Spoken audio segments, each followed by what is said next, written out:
and he addressed them, and he was like, "Are the lads not giving everything? How many injuries have we got?" And he'd repeat it quite a few times. And How many injuries have we got?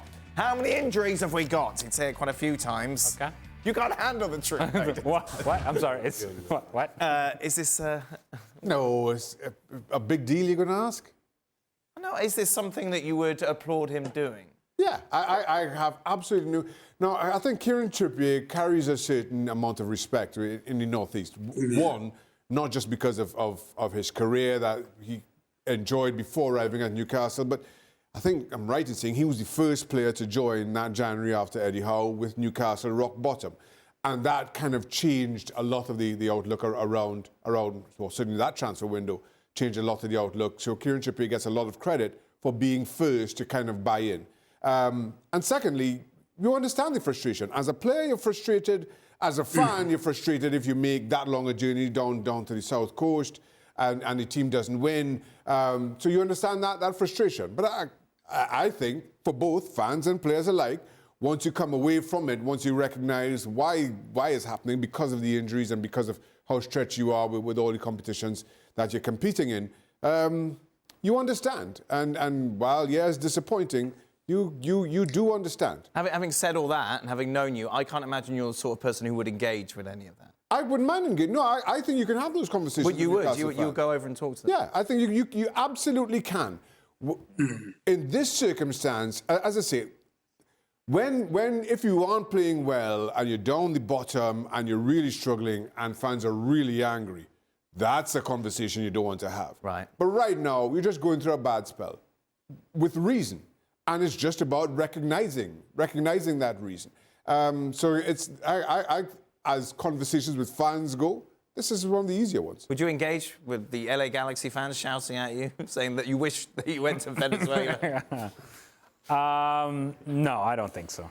I don't think there's anything to gain here.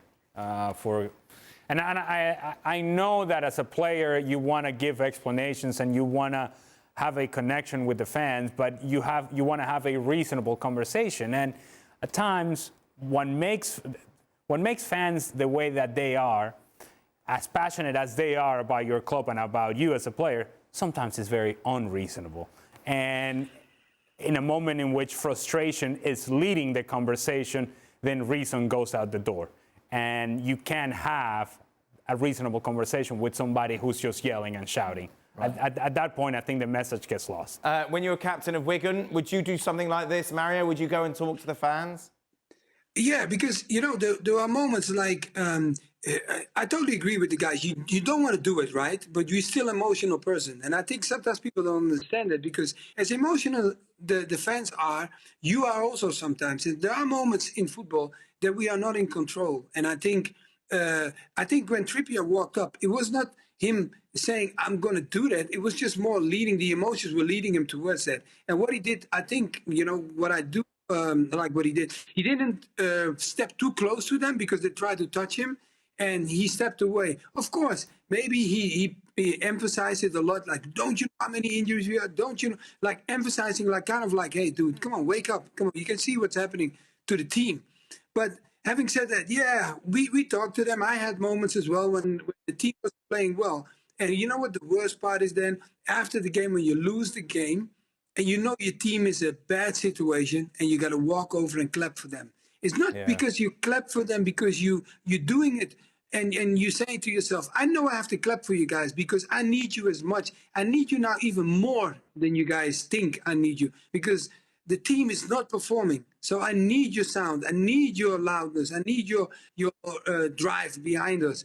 But on the other side, I'm also embarrassed to clap for you because I just lost the game. I just want to go home and sometimes just be alone, man, because you just want to think and don't upset anybody around you.